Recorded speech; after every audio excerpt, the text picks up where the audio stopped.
It has been known for quite some time that when the brain of a child is coming into birth, there's no connections to the neurons. And that is because what the child is going to need as foundational energy for the neurons, the brain, the left hemisphere, right hemisphere, back and front, is going to be programmed or connected by what is around the child.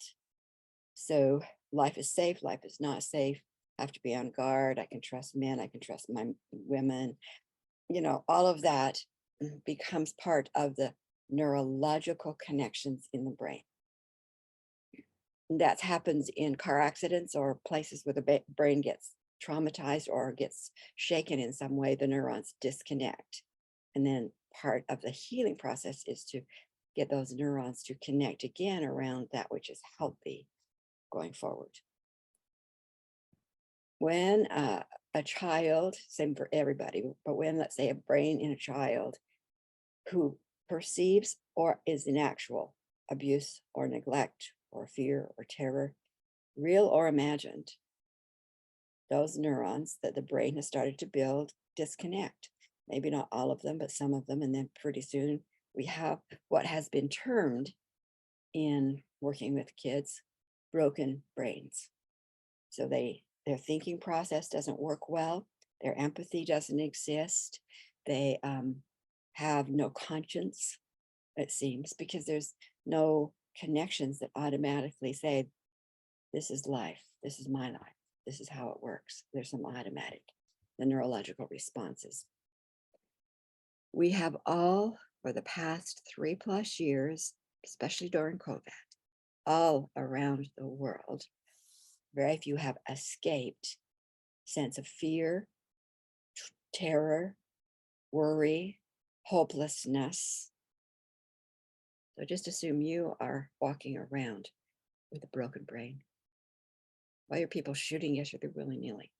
No thinking process, no compassion, no conscience. Think broken brain. And there's things that can be done about it, but you can do things for yourself. Yeah, broken brain. And we can take charge and get those neurons back together again in the way we want the new life to be. I was talking to a friend of mine yesterday over lunch. She was, and she's been a teacher her entire life. She was talking to another friend of hers who had been a teacher at a middle school in a rather affluent area. And during COVID, she said it was horrendous, so hard. But now that they're back in the classroom, it was even harder because of the way the children were, the young people were. And she didn't know why, but she quit. She quit. She said even very tall, muscular teachers were having a hard time dealing with the attitude that they were seeing in this middle school. I said, broken brains, broken brains. We've got to look at that and bring some awareness, bring some actions to getting our awareness on the need of pulling together the neurons between the brain, the neurological system, because they walk around with no impulse control or little thinking processes, not what they were before even, and that no conscience, no moral compass, it would seem, no sense of, I've got to take care of you too. It's like slam dunk. And it's happening everywhere. Just awareness.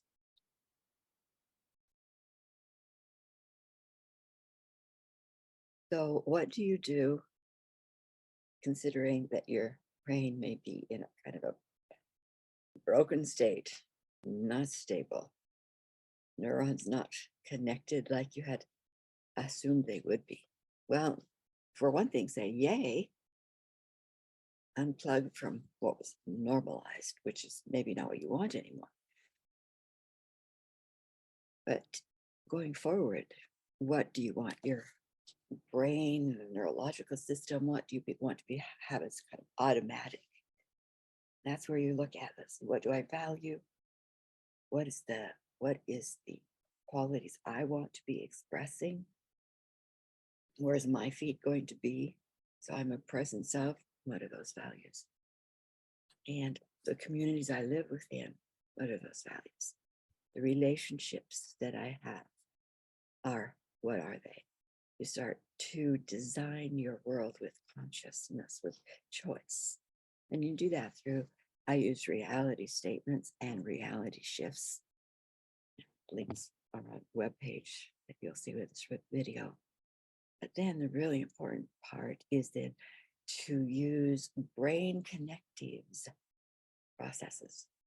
Often people call them brain balances. And I use a couple out of the educational kinesiology process, brain balance, Fuka up. And you can find others if you begin to look on the internet. Those are the two I like. So you have your statements that people in my life and I treat each other with this kind of respect, generosity, delight, valuing. That's a statement. Reality shift. Move my consciousness, move my energy field into that reality with the consciousness of others into that reality. Deep six, deeply heal anything that is, has, or would keep it from me. I ask my spiritual team to design that program, like designing a software program. Download the codes into my energy field right down to the first dimension, right at my feet. Anchor the program itself in the fifth dimension, which is a hard drive for this lifetime. Activate the codes and then start living that way. Then you get cook up, do the brain balance, do some physical walk with it, and start putting your brain into that state that you want your life to manifest from. Check out the website.